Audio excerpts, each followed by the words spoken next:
मी doctor Sitaram Kolhe, सहाय्यक police आयुक्त नाशिक शहर, सेवानिवृत्त झालो आहे।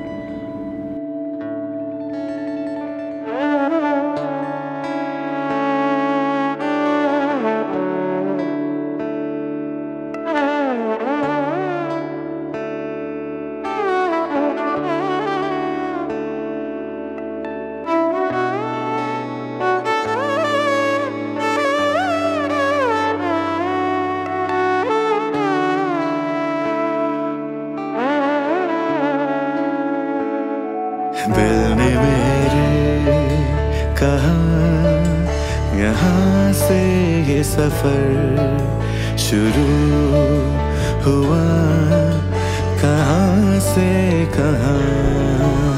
आपल्याला माहीतच आहे की पोलीस दलामध्ये किती वेळोवेळी कर्तव्यावर जावं लागतं।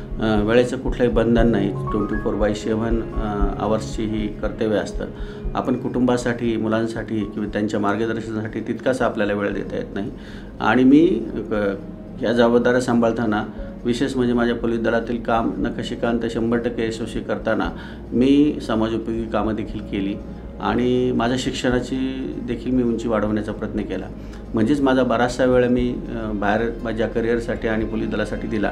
अशा याच्यामध्ये कमी वेळ मला फॅमिलीसाठी देता आला। पण माझी पत्नी सौ वैशाली हिने कुटुंबाचा भार सांभाळून माझी उणीव मुलांना कधी भासू दिले नाही किंवा त्याबद्दलचा कधीही त्या गोष्टींचा त्रागा केला नाही, कारण तिला दिसत होतं की मी योग्य ट्रॅकवर जात आहे, उंची वाढत आहे, त्याचा समाजाला उपयोग होत आहे। आणि मग तिने मुलांचं करिअर सांभाळण्यामध्ये विशेष लक्ष दिलं आणि त्याचा ओव्हरऑल ए म्हणजे मी, बी म्हणजे सौ वैशाली, ए आणि बीचा मिलाप आणि विचार एकत्र जुळून पुढची माझी जी पिढी आहे त्यांना देखील चांगलं समाजातलं जे चांगले नागरिक म्हणून मी समाजासाठी त्यांना तयार करू शकलो याचे एक समाधान आहे। चल हम चले फिर वही, हर उस डगर पे जिसने दी है मुझे जिंदगी। झिलमिलाते सारे जितने हैं सितारे, रोशनी जिनकी है सदा।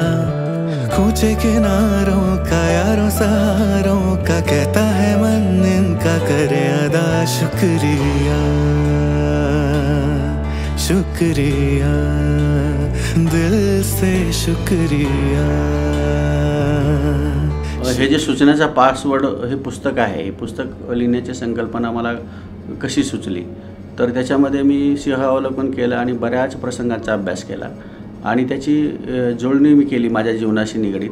त्यासोबतच जी यशस्वी विविध क्षेत्रातील मान्यवर आहेत त्यांच्या देखील यशस्वीतेचं रिझन आणि त्यांना कसं सुचत गेलं याची तुलना केली आणि त्याच्यावरून पुढे नंतर माझी मोठी मुलगी मॅरेजनंतर तिने प्रणेशा तिने IIM लखनौ या ठिकाणून MBA केलं।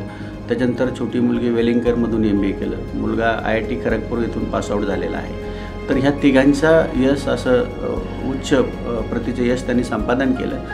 तर माझा माझे जे घटक होते, पॅरामीटर्स होते, तेच पॅरामीटर्समध्ये त्याच्या दाखणीतून मी चालत गेले, त्यांना यश मिळालं आणि मग मला लक्षात आलं की मला माझ्या स्वतःच्या जीवनात, माझ्या मुलांच्या करिअरच्या टप्प्यामध्ये ह्या गोष्टी जर पोषक होत असतील तर मी इतरांना त्या फायदेशीर व्हाव्यात, म्हणून मी पुस्तक लिहिण्याचा प्रयत्न केला। गुजरा हुआ कल हिस्सा है मेरा, बीता हुआ हर वो पल।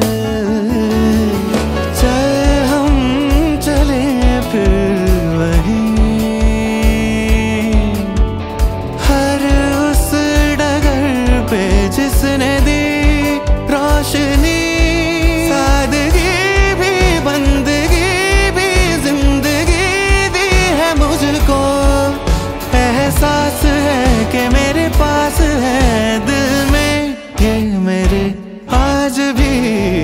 मी आता जी काही तरुण मुलं आहेत जी करिअरच्या उंबरठ्यावर उभी आहे आणि एक आशाळभूत नजरेने या समाजाकडे आणि आपल्या स्वतःच्या जीवनाकडे पाहत आहेत, त्यांना मी ही निश्चित सांगू शकेल की आपण इतकं संयमित राहायला पाहिजे आणि ते संयमित राहण्यासाठी आणि योग्य पद्धतीने आपलं करिअर प्लॅनिंग करण्यासाठी, टाईम मॅनेजमेंट परफेक्ट ठेवण्यासाठी आणि योग्य ती दिशेने आपला मार्गक्रमण करण्यासाठी आणि आपल्या आवडीची गोष्ट मिळवण्यासाठी आपल्याला जे आवश्यक गोष्टी आहेत त्या मी द्रुत केलेल्या आहे. त्याच्यामध्ये शारीरिक आरोग्य आहे, व्यसनाकडे जाऊ नका, शरीर आपलं निरोगी ठेवा, अध्यात्माचा थोडासा तरी बेस असायला पाहिजे, त्याच्यानंतर आपलं मेंटल हेल्थ चांगली ठेवली पाहिजे, टाईम मॅनेजमेंट चांगलं असलं पाहिजे, कुटुंबशास्त्र चांगलं असलं पाहिजे. आपण योग्य वेळी आपल्या अर्थार्जनाला सुरुवात करून आपल्या त्या विदिन लिमिट त्याचे फ्रेमवर्क केलं पाहिजे आणि त्याच्यासोबतच आपलं बुद्ध्यांक आणि भावनांक. बुद्ध्यांक जरी आपण परमेश्वराने दिलेला असेल पण भावनांक, बुद्धी, इमोशनल क्वोशंट आपण त्याच्यामध्ये वाढवू शकतो.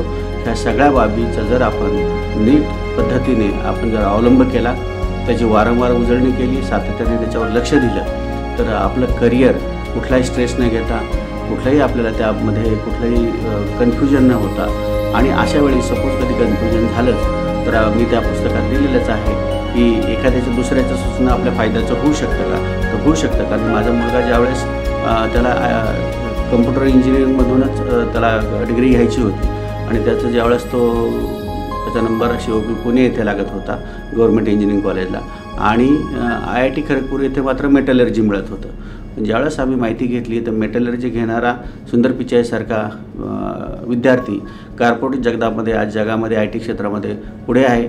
मग त्याला सुचत नव्हतं पण आम्हाला सुचलेली गोष्ट आम्ही त्याला समजावून सांगितली. ती मी, माझी पत्नी, मुलगी प्रणेशा, प्रचेताईंनी समजावून सांगितली. त्याने तिकडे गेला आणि आज तो IT फील्डमध्ये त्याचं कॅम्पसमधून सिलेक्शन झालं आहे. तर असा गोंधळ मनाचा होऊ न देता, मन विचलित होऊ न देता, संयमित राहून सारखं भूकंपट्टी न करता मध्ये मध्ये थोडं रिलॅक्स झालं.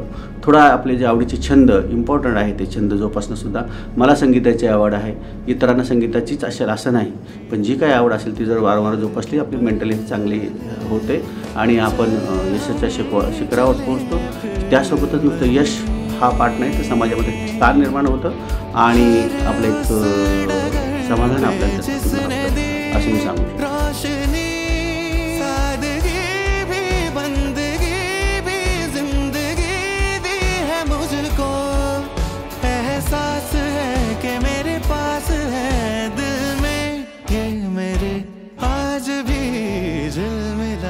सारे जितने सितारे रोशन